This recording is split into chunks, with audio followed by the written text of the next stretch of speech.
भारत में भी इस्लाम आया, लेकिन भारत को ये पूरी तरह से कन्वर्ट नहीं कर पाए। फिर भारत से आगे गए, इंडोनेशिया इस्लामिक हो गया, मलेशिया इस्लामिक हो गया, लेकिन भारत और चीन ये जो सभ्यताएं हैं ये बची रहीं। ना यहाँ पे क्रिश्चियन पूरा कन्वर्ट इनको कर पाए, ना इस्लाम इन्हें कन्वर्ट कर पाए, क्योंकि भारत और चीन की जो सभ्यता है बहुत प्राचीन सभ्यता है।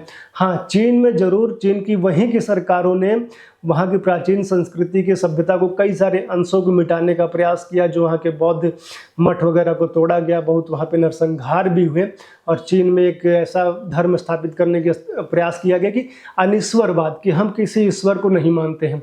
तो चीन भी अपनी प्राचीन सभ्यता से थोड़ा कट गया है, लेकिन भारत में आज भी हजारों वर्ष पुराने मंदिर हमें देखने को मिलते हैं। आज भी हमारे जो हजारों वर्ष पुराने देवी देवता थे उनकी हम पूजा करते हैं। आज भी हजारों वर्ष पहले जिन रीति रिवाजों का पालन हम करते थे, जिन सूर्य को, जिन चंद्रमा को, जिन जल को, जिन पर्वतों को हम मानते थे, हम आज भी मान रहे हैं। और आज भी जो भारतीय सभ्यता है वो अपनी जड़ों पे खड़ी है। पूरे पश्चिमी देशों में जब वो कहते थे कि पृथ्वी चपटी है, पृथ्वी सूर्य के चारों तरफ नहीं घूमती है, तो हमने तो भाई हजारों वर्ष पहले बता दिया था। हमारे यहाँ तो पृथ्वी को सदैव से गोल कहा जाता है, भूगोल कहा जाता है। भूगोल हम पढ़ते थे ना कि पृथ्वी गोल है। हमारे यहाँ तो जो दशावतारों की बात होती है उसमें जो विष्णु जी अवतार लेते हैं, शुक्र का अवतार, तो वो पृथ्वी को जो समुद्र से निकालते हैं तो गोल शेप में ही वो पृथ्वी रहती है। वहाँ पे तो एक व्यक्ति ने बोल दिया था कि पृथ्वी गोल है तो उसको फांसी पे लटका दिया गया था। एक किसी व्यक्ति ने बोल दिया यूरोप में कि पृथ्वी सूर्य का चक्कर लगाती है तो उसको फांसी पे लटका दिया गया। बाद में वो सारी चीज़ें प्रूव हुई। अभी भी जो विदेशी हैं, जो ये पश्चिमी सभ्यता के लोग हैं, ये इन्होंने भी माना था कि 9 ग्रह हैं, लेकिन अभी कह रहे हैं 8 ही ग्रह हैं, क्योंकि प्लूटो तो काफ़ी छोटा है। लेकिन अभी ये और रिसर्च करेंगे और चीज़ों को समझेंगे तो फिर कहेंगे नहीं 9 ग्रह ही हैं, क्योंकि 9 ग्रह तो हमने सदियों पहले, हजारों वर्ष पहले बता दिया कि 9 ग्रह हैं, और कब से हम उनकी पूजा कर रहे हैं। तो वो अभी नासा के कुछ वैज्ञानिकों ने सूर्य के पास जाके उसकी ध्वनि को रिकॉर्ड करने का प्रयास किया तो ओम निकला। और ओम हमारे यहाँ कितना प्राचीन शब्द है। हम तो ये मानते हैं कि सृष्टि की रचना ही ओम शब्द से हुई है। तो ये केवल जो भारत की जो सभ्यता है, संस्कृति है, अति प्राचीन है, बहुत प्राचीन है। जैसा कि मैंने बताया ना कि सभी जगह क्रिश्चियनिटी फैल गई, इस्लाम फैल गया, लेकिन भारत में ये लोग ना तो गजवाए हिंद नहीं कर पाए। नमस्कार, बहुत स्वागत है आप सभी का प्यारा भारत पर। कैसे हैं आप सब। भारत में सनातन धर्म पे जिस प्रकार से टारगेट पिछले कुछ दिनों में किया जा रहा है, ये कोई नई बात नहीं है। टारगेट पहले भी किया जाता रहा है और उस समय की सत्ताधारी पार्टी कांग्रेस के द्वारा किया जाता रहा है। कांग्रेस के प्रधानमंत्री, कांग्रेस के गृह मंत्री, कांग्रेस के पार्टी प्रवक्ताओं द्वारा, कांग्रेस के अध्यक्ष द्वारा हिंदू धर्म को, सनातन धर्म को समय समय पर टारगेट किया जाता रहा है। चाहे वो राहुल गांधी का स्टेटमेंट हो कि भारत जो है पुजारियों का देश नहीं है, भगवा आतंकवाद की बात हो, इस तरह की अनेकों बातें कांग्रेस द्वारा पिछले काफ़ी समय से की जाती रही हैं। लेकिन अभी जो तमिलनाडु के मुख्यमंत्री के कुपुत्र उदयनिधि स्टालिन का जो बयान आया है कि हिंदू धर्म जो है वो कोरोना, डेंगू, मलेरिया की तरह है, उससे हमें लड़ना नहीं है, उसे हमें समाप्त करना है। वो कह रहे थे कि किसी बीमारी को, किसी डिजीज़ को हम रोकते नहीं हैं, लड़ते नहीं हैं, उसको हम समाप्त करने का प्रयास करते हैं, उसको समाप्त करना, उसको पूरा इरेडिकेट करना है। ये उदयनिधि स्टालिन का स्टेटमेंट रहा। उसके बाद उनके स्टेटमेंट को डिफेंड करते हुए इस समय जो कांग्रेस पार्टी के अध्यक्ष हैं मल्लिकार्जुन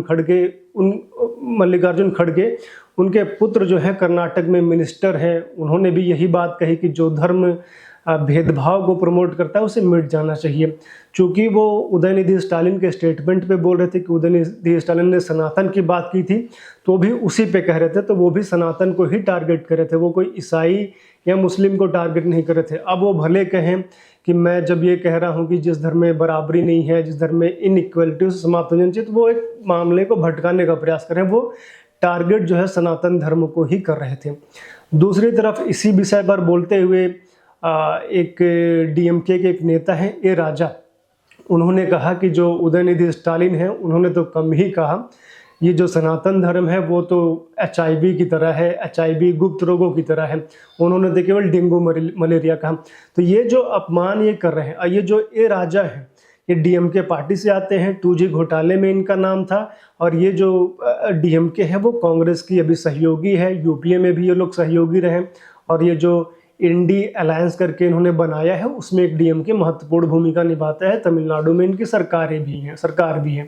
तो ये जो लगातार स्टेटमेंट आ रहे हैं, इन सभी को आप देखेंगे तो जितने लोगों का भी स्टेटमेंट है, ये लोग हिंदू नहीं हैं, ये लोग या तो क्रिश्चियन हैं या तो मुस्लिम हैं या इस तरह की चीज़ें, लेकिन नाम ये लोग हिंदू रखे हुए हैं। जैसे उदयनिधि स्टालिन, इन्होंने नाम तो अपना स्टालिन लगा लिया, क्रिश्चियन वहाँ पे दिखता है क्रिश्चियनिटी, लेकिन उदयनिधि किस प्रकार का नाम है? यदि आप क्रिश्चियन बन ही गए हैं तो आपको पूरा नाम अपना जो है ईसाईकरण कर लेना चाहिए। उदयनिधि किस हिसाब से आपने लगाया? उसी प्रकार जो डी राजा हैं, डी का अब उनके ए राजा का अब उनके क्या मतलब है, लेकिन राजा तो हिंदू नाम ही है। डी राजा का भी इसी प्रकार का स्टेटमेंट था।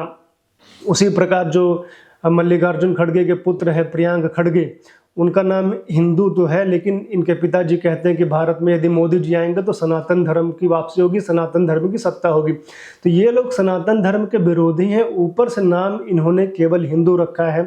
राहुल गांधी का भी उसी तरह का है, सभी जानते हैं उनका जो खानदान पे पीछे जाएंगे तो जवाहरलाल नेहरू की क्या स्थिति थी, कहाँ से वो निकले थे, प्रयागराज में, इलाहाबाद में एक जो कंसेप्ट आता है, तो फिर बहुत ही डीप में उसमें जाना पड़ेगा। तो ये जो आप सभी चीज़ें देखें, इसमें ये स्पष्ट समझ में आ रहा है कि इन्होंने अपना नाम केवल दिखाने के लिए बाहर से रखा है ताकि हिंदुओं की भावनाओं के साथ खेलते हुए हिंदुओं का वोट पा सके, लेकिन अंदर से ये सभी लोग जो है सनातन को मिटाने के लिए ही लगे हुए हैं। जिस प्रकार से वामपंथी काम करते हैं, वामपंथी इकोसिस्टम काम करता है, जितने भी मैं वामपंथियों को देखता हूँ, विशेष करके जो वामपंथी महिलाएं होती हैं जैसे वृंदा करात हैं, उन लोग देखिए एक बड़ी बड़ी बिंदी वो लोग अपने माथे पे लगाए रहती हैं। अब जो बिंदी है जो माथे पे लगती है वो तो हिंदू महिलाओं का श्रृंगार है, उनकी पहचान है, लेकिन वो लोग बिंदी क्यों लगाती हैं? ताकि जो हिंदू महिलाएं हैं उनको देख के समझे कि वो सबसे बड़ी हिंदू है और उनकी बातों में आ जाए, उनकी झांसे में आ जाए। जबकि ये वामपंथन महिलाएं हिंदू रीति रिवाजों का, हिंदू परंपराओं का भरपूर विरोध करते हैं कि हिंदू महिलाओं को सिंदूर नहीं लगाना चाहिए, बिंदी नहीं लगाना चाहिए, चूड़ी नहीं पहनना चाहिए।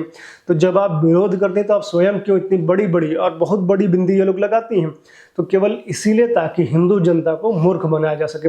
ठीक उसी प्रकार जिस प्रकार से रामायण में जब हनुमान जी संजीवनी बूटी लेने जा रहे थे लक्ष्मण भैया के लिए, तो काल नेमी ने साधु का रूप धर के हनुमान जी को रोका, क्योंकि हाँ वो जानता था कि राक्षस के रूप में आऊँगा तो हनुमान जी मुझे त्वरित रूप से नष्ट कर देंगे, उनको एक क्षण नहीं लगेगा। लेकिन साधु का चूंकि हनुमान जी सम्मान करेंगे, इसलिए कुछ समय ले लूँगा, और कुछ समय जितना व्यतीत होगा उतनी ही समस्या हो जाएगी। सूरज धीरे धीरे उगाएगा, और सूरज यदि उगाएगा तो हम उसके बाद जो है संजीवनी बूटी पहुंचने का कोई विशेष अर्थ रह नहीं जाएगा। तो इसी प्रकार से हनुमान जी ने तो पहचान लिया काल नेमी को, लेकिन अब जो है हमारे सनातनियों को, सभी भारतीयों को इन काल नेमियों को पहचानने की आवश्यकता है कि ये लोगों ने तो हिंदू नाम रख के, और एक तरह से लोग क्रिप्टो क्रिश्चियंस या फिर इस्लामियों ने भारत पे अभी तक राज किया है। और जब से भारत को स्वतंत्रता मिली है, स्वतंत्रता से पहले तो अंग्रेजों का राज था लगभग 200 वर्षों तक, और उससे पहले भी काफ़ी समय तक छिटपुट रूप से पूरे भारत में, एक बार तो नहीं लेकिन किसी किसी पार्ट में, अधिकतर पार्ट्स में कभी मुगल रहे, कभी उससे पहले गुलाम वंश के शासक रहे। तो इस प्रकार से भारत में लगातार इनका शासन रहा। लेकिन जब हमें स्वतंत्रता मिली 1947 में, तो हमें ये लगा कि भाई मुसलमानों के लिए हमने पाकिस्तान दे दिया, उधर पूर्वी पाकिस्तान बांग्लादेश बन गया, अफगानिस्तान अलग हो गया, तो हमारे हिंदुओं का शासन आना चाहिए। लेकिन हमारा दुर्भाग्य था कि उस समय भी भारत में सनातनियों का शासन नहीं आया। एक ऐसा प्रधानमंत्री हमें मिला जो पूरी तरह से इंग्लिश मैन था। यदि उसके रूट्स में जाते हैं तो समझ में आता है कि वो मुस्लिम माता की संतान था, जवाहरलाल नेहरू। और उसने, जवाहरलाल नेहरू ने कहा भी था कि मैं जो है कल्चर से मुस्लिम हूँ, व्यवहार से देखा जाए तो मैं इंग्लिश मैन हूँ, और दुर्भाग्य से मतलब जन्म से मैं हिंदू हूँ।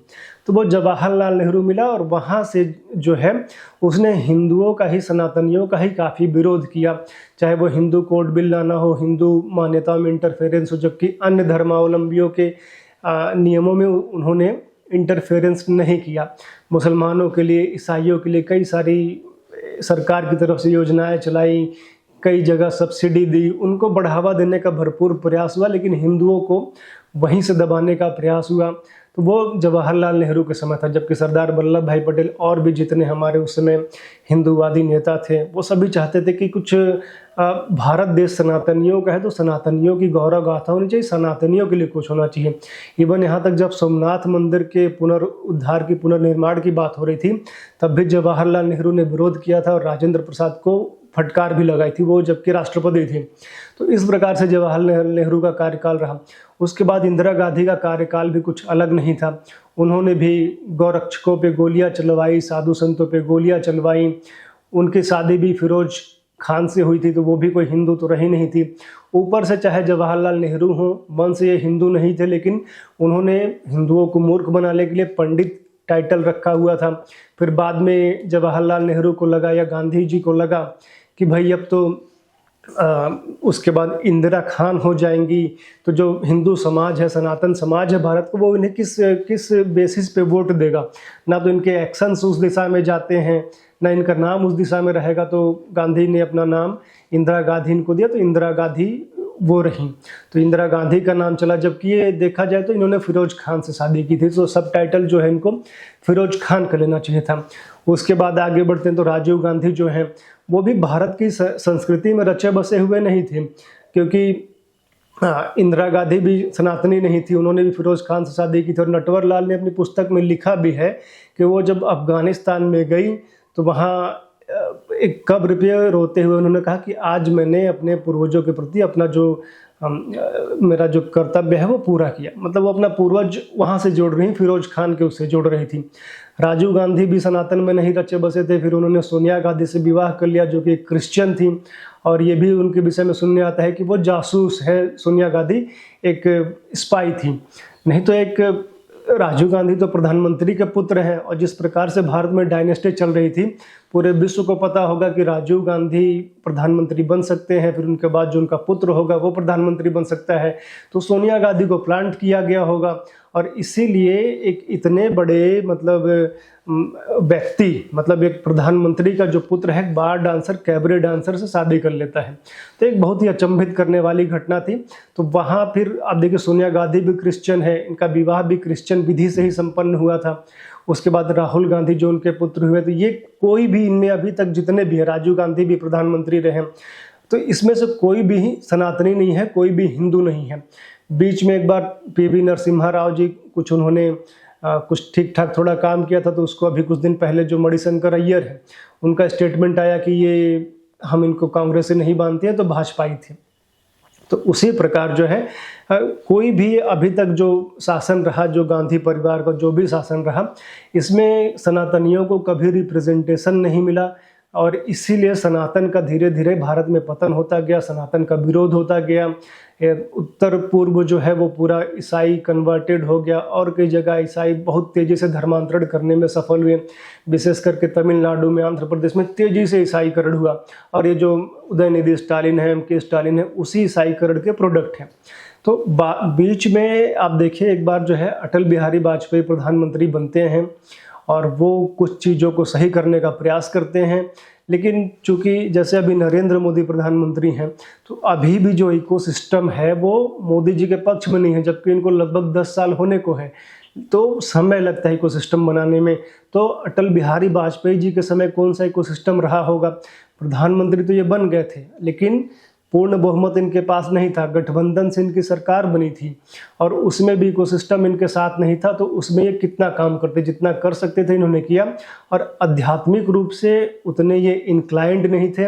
और जिस प्रकार से नरेंद्र मोदी आध्यात्मिक रूप से भी बहुत ही स्ट्रॉन्ग पर्सनैलिटी हैं, अटल बिहारी वाजपेयी जी थोड़ा इनसे कम मैं मानता हूँ। तो उतनी चीज़ें उतनी गति से आगे नहीं बढ़ी। अब जो है नरेंद्र मोदी देश के प्रधानमंत्री हैं, और पहले 5 साल तो उन्होंने ज़्यादा कुछ नहीं किया, जो किया भी तो बहुत सीक्रेट ही चीज़ें रहीं। लेकिन अब जो है वो इस पे काम करना शुरू किए हैं, चाहे वो नेशनल एजुकेशन पॉलिसी हो जिसमें हमारी मातृभाषा में शिक्षा देने की बात हो, चाहे इतिहास का पुनर्लेखन हो रहा है कि हमें अपने इतिहास के बारे में सही सही बताया जाए। क्योंकि मुग़लों में तो देखिए ना, बाबर ने पूरा बहुत अधिक तो राज नहीं किया, दिल्ली में छुटपुट कुछ कुछ रहा, हुमायूं तो भागते ही रहा। अकबर का वही थोड़ा शासन था, उसने भारत के एक बड़े भूभाग पर राज किया। फिर उसके बाद जो है जहांगीर शाहजहां, फिर औरंगजेब का जब शासन रहा तो उसने, तो ये लगभग ये 100 वर्ष से अधिक का कार्यकाल नहीं है अकबर और इधर आपका औरंगजेब तक। लेकिन ऐसा बताया जाता है कि जिस प्रकार से इतिहास की पुस्तकों में पढ़ाया जाता है कि मुगल ही सब कुछ थे, मुगल ही ने सारा शासन किया था, तो उसके जो है इतिहास का भी पुनर्लेखन हो रहा है। मंदिरों को जिस प्रकार से पुनर्जीवित किया जा रहा है, पुनरुद्धार किया जा रहा है, चाहे वो काशी हो, चाहे वो अयोध्या हो, चाहे वो मथुरा हो, चाहे गुजरात में वो जो एक प्राचीन मंदिर था काली जी का, उसके पुनर्जीवन की बात है, चाहे महाकाल को जिस प्रकार से कॉरिडोर बनाया गया है, जिस प्रकार से इन शक्ति केंद्रों को पुनः से मतलब मुख्य धारा में लाया जा रहा है, तो ये हिंदुओं को उनकी पहचान की, उनके गौरव की याद दिला रहा है। और यदि ये हो जाएगा, हिंदू अपने पहचान के प्रति, अपने इतिहास के प्रति गौरवान्वित हो जाएंगे।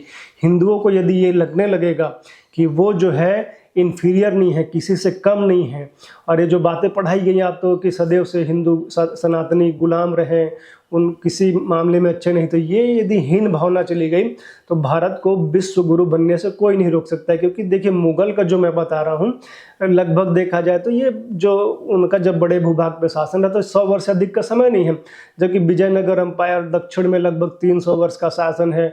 मराठों ने काफ़ी समय तक भारत पर शासन किया, और भी कई सारे चालुक्य, चोल, मतलब बहुत एक रहा, लेकिन उसके विषय में थोड़ी थोड़ी बातें पढ़ाई जाती हैं, लेकिन सबसे अधिक जो है मुगलों के विषय में पढ़ाया जाता रहा। तो उसको धीरे धीरे जो है नरेंद्र मोदी की जो सरकार है वो कम कर रही है।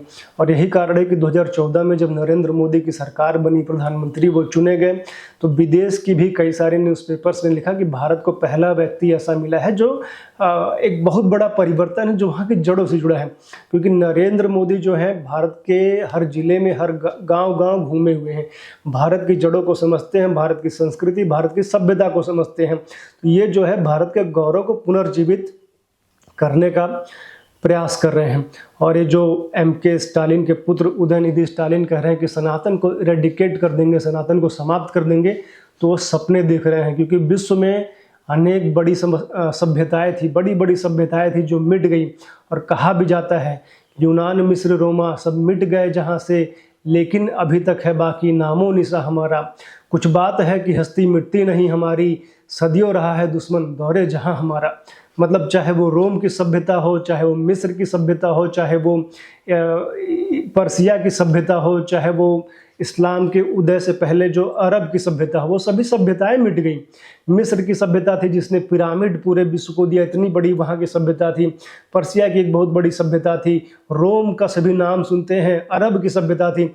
लेकिन जैसे जैसे इस्लाम का एडवेंट हुआ, इस्लाम फैलता गया, तो अरब में इस्लाम आ गया, पर्सिया में इस्लाम आ गया, वो भी वहाँ की सभ्यता भी समाप्त हो गई। मिस्र में इस्लाम आ गया, तो और उसी प्रकार से क्रिश्चियनिटी भी फैला। क्रिश्चियनिटी भी जहाँ जहाँ गई, वहाँ के जो नेटिव रहने वाले लोग थे, वहाँ के जो मूल निवासी थे, उनको समाप्त करने के बाद वहाँ क्रिश्चियनिटी, जैसे अमेरिका जो है, वहाँ के जो मूल निवासी थे या तो वो मार दिए गए या वो कन्वर्ट हो गए, और वो आज जो है सभी क्रिश्चियन है। तो अमेरिका की जो मूल सभ्यता है वो समाप्त हो गई है। ईरान की जो पारसियों की सभ्यता थी, उन्होंने जितने मंदिर बनाए थे, जो उनके ग्रंथ थे, सभी को जला दिया गया, नष्ट कर दिया गया, वो सभ्यता वहाँ की समाप्त हो गई। मिस्र की सभ्यता समाप्त हो गई। उसी प्रकार जब इस्लाम जो है धीरे धीरे बढ़ने लगा, उसने पूरे जो मध्य एशिया है, पूरा पश्चिम मध्य एशिया है, वहाँ पे पूरा इस्लाम आ गया। एशिया में आप देखिए जो कजाकिस्तान, तजाकिस्तान, अजरबैजान, ये सभी इस्लाम हो गए। भारत में भी इस्लाम आया, लेकिन भारत को ये पूरी तरह से कन्वर्ट नहीं कर पाए। फिर भारत से आगे गए, इंडोनेशिया इस्लामिक हो गया, मलेशिया इस्लामिक हो गया, लेकिन भारत और चीन, ये जो सभ्यताएं हैं ये बची रहीं। ना यहाँ पे क्रिश्चियन पूरा कन्वर्ट इनको कर पाए, ना इस्लाम इन्हें कन्वर्ट कर पाए, क्योंकि भारत और चीन की जो सभ्यता है बहुत प्राचीन सभ्यता है। हाँ, चीन में जरूर, चीन की वहीं की सरकारों ने वहाँ की प्राचीन संस्कृति की सभ्यता को, कई सारे अंशों को मिटाने का प्रयास किया। जो वहाँ के बौद्ध मठ वगैरह को तोड़ा गया, बहुत वहाँ पे नरसंहार भी हुए, और चीन में एक ऐसा धर्म स्थापित करने के प्रयास किया गया कि अनिश्वरवाद, कि हम किसी ईश्वर को नहीं मानते हैं। तो चीन भी अपनी प्राचीन सभ्यता से थोड़ा कट गया है। लेकिन भारत में आज भी हजारों वर्ष पुराने मंदिर हमें देखने को मिलते हैं। आज भी हमारे जो हजारों वर्ष पुराने देवी देवता थे, उनकी हम पूजा करते हैं। आज भी हजारों वर्ष पहले जिन रीति रिवाजों का पालन हम करते थे, जिन सूर्य को, जिन चंद्रमा को, जिन जल को, जिन पर्वतों को हम मानते थे, हम आज भी मान रहे हैं। और आज भी जो भारतीय सभ्यता है वो अपनी जड़ों पे खड़ी है और जड़ें जो है उससे कटी नहीं है। और इस जड़ को, इस चेतना को, इस हमारे इतिहास को पुनः से बोध कराया जा रहा है, उसे हमें पुनः जोड़ने का प्रयास किया जा रहा है। और इसीलिए आप देख रहे होंगे कि इंडिया से भारत नाम की जो बात चल पड़ी है, कि फिर उसके बाद जो भारत के संसद में सेंगोल की जो स्थापना हो रही है, अखंड भारत की जो बात हो रही है, और फिर से इस तरह की बातें होने लगी है, इतिहास के बारे में हमें पढ़ाया जाने लगा है। क्योंकि जो भारत का इतिहास है ना, बहुत ही समृद्ध है। अंग्रेज हों, चाहे वो मुगल हों, चाहे इस्लामी कोई भी आक्रांता हो, इन्होंने केवल भारत की सभ्यता को, संस्कृति में से चीज़ों को लेके बता दिया कि हमारा अपना है। पूरे यूरोप में, पूरे पश्चिमी देशों में जब वो कहते थे कि पृथ्वी चपटी है, पृथ्वी सूर्य के चारों तरफ नहीं घूमती है, तो हमने तो भाई हजारों वर्ष पहले बता दिया था। हमारे यहाँ तो पृथ्वी को सदैव से गोल कहा जाता है, भूगोल कहा जाता है। भूगोल हम पढ़ते थे ना कि पृथ्वी गोल है। हमारे यहाँ तो जो दशावतारों की बात होती है, उसमें जो विष्णु जी अवतार लेते हैं, शुक्र का अवतार, तो वो पृथ्वी को जो समुद्र से निकालते हैं, तो गोल शेप में ही वो पृथ्वी रहती है। वहाँ पे तो एक व्यक्ति ने बोल दिया था कि पृथ्वी गोल है, तो उसको फांसी पे लटका दिया गया था। एक किसी व्यक्ति ने बोल दिया यूरोप में कि पृथ्वी सूर्य का चक्कर लगाती है, तो उसको फांसी पे लटका दिया गया। बाद में वो सारी चीज़ें प्रूव हुई। अभी भी जो विदेशी हैं, जो ये पश्चिमी सभ्यता के लोग हैं, ये इन्होंने भी माना था कि 9 ग्रह हैं, लेकिन अभी कह रहे हैं 8 ही ग्रह हैं, क्योंकि प्लूटो तो काफ़ी छोटा है। लेकिन अभी ये और रिसर्च करेंगे और चीज़ों को समझेंगे तो फिर कहेंगे नहीं, 9 ग्रह ही हैं। क्योंकि 9 ग्रह तो हमने सदियों पहले, हजारों वर्ष पहले बता दिया कि 9 ग्रह हैं, और कब से हम उनकी पूजा कर रहे हैं। तो वो अभी नासा के कुछ वैज्ञानिकों ने सूर्य के पास जाके उसकी ध्वनि को रिकॉर्ड करने का प्रयास किया, तो ओम निकला। और ओम हमारे यहाँ कितना प्राचीन शब्द है। हम तो ये मानते हैं कि सृष्टि की रचना ही ओम शब्द से हुई है। तो ये केवल जो भारत की जो सभ्यता है, संस्कृति है, अति प्राचीन है, बहुत प्राचीन है। जैसा कि मैंने बताया ना कि सभी जगह क्रिश्चियनिटी फैल गई, इस्लाम फैल गया, लेकिन भारत में ये लोग ना तो गजवाए हिंद नहीं कर पाए। और भारत में ये लोग जो है कुछ मामले में, कुछ पॉकेट्स में कई जगह ये लोग मुस्लिम बनाए, इतने वर्ष तक इनका शासन भी रहा, लेकिन पूरा मुस्लिम नहीं बना पाए। और भारत में जैसा मैंने बताया कि कुछ समय तक ऐसे लोगों का राज रहा, चाहे वो जवाहरलाल नेहरू हों, चाहे इस तरह के लोग रहे हों, तो इसीलिए कई जगह पे पॉकेट्स में क्रिश्चियन कन्वर्जन हुआ, कई राज्य हमारे क्रिश्चियन बन गए। लेकिन जो है अभी भी भारत अधिकतर जो है हिंदू है। एक उदाहरण दूँ आपको मैं, एक छोटा सा देश है फिजी। जब देश हमारा गुलाम था तो उस समय फिजी में अंग्रेजों का शासन था, भारत में भी अंग्रेजों का शासन था। तो वहाँ पे भारतीयों को वो लोग ले जाते थे इंडेंचर्ड लेबर के रूप में, बंधुआ मजदूरों के रूप में वहाँ पे काम कराने के लिए। वहाँ पे गन्ने की खेती होती थी, नील की खेती उनसे करवाते थे, तो वहाँ पे ले जाते थे। और धीरे धीरे वहाँ पे भारतीयों की संख्या काफ़ी बढ़ गई। और जब फिजी स्वतंत्र हुआ तो वहाँ पे जो भारत से गए हुए लोग थे, उनकी जो जनसंख्या थी 50% थी, और वहाँ जो फिजी के जो वहाँ के मूल निवासी थे, उनकी जो जनसंख्या थी वो 50% थी। लेकिन वहाँ भी क्रिश्चियन जो है तेज़ी से धर्मांतरण कराना उन्होंने शुरू किया, और जो मूल जनसंख्या थी उसको सभी को धर्मांतरित उन्होंने कर दिया। लेकिन हिंदू जो है, जो 50% थे, वो धीरे धीरे कम तो हुए, क्योंकि बाद में जो मूल निवासी थे उनसे उनका भारतीयों का मतलब काफ़ी उन्होंने कहा कि भाई ये तो हमारा भीची जो है हमारा मूल निवास है, तो वो उन्होंने काफ़ी नरसंहार किया। वो घट गए, भारतीय वहाँ पे घट गए, और मैं कहूँ कि हिंदू सनातनी वहाँ पे घट गए, लेकिन वो कन्वर्ट नहीं हुए। वो आज भी अपने त्योहारों को, वहाँ दीपावली हो चाहे होली हो, यहाँ से ज़्यादा पूरे अच्छे से वो मनाते हैं, और आज भी वो प्राउड सनातनी हैं। तो वहाँ उन्होंने अपनी संस्कृति को बचा के रखा है। लेकिन भारत में हमारे कुछ इस प्रकार के कालनेमी रहे, जैसे कि जवाहरलाल नेहरू, राहुल गांधी, फिर दक्षिण में इस तरह के कुछ लोग रहे जिन्होंने इस तरह की चीज़ों को बढ़ावा दिया, जिससे कि भारत में काफ़ी जो है ईसाईकरण हो गया है। लेकिन अभी भी सनातनी बचे हैं, और अब जो है भारत के पुनरुद्धार का समय आ रहा है। नरेंद्र मोदी जैसा प्रधानमंत्री भारत को सदियों बाद मिला है। उसके बाद राज्यों की बात करें तो राज्यों में उत्तर प्रदेश में योगी आदित्यनाथ जैसा मुख्यमंत्री मिला है। असम में हेमंत बिस्व शर्मा जैसा मुख्यमंत्री मिला है जहाँ पे 30% जो है मुसलमानों की जनसंख्या है, लेकिन उसके बावजूद भी वो कहते हैं कि मुझे मियाँ मुसलमानों का वोट नहीं चाहिए। उसके बावजूद वो चुनाव जीतते हैं और जिस प्रकार से वो काम कर रहे हैं इन सारे विषयों पे, जो मदरसे आतंकवाद को समर्थन देते थे, मदरसों को तोड़ा जा रहा है, उन्हें हटाया जा रहा है।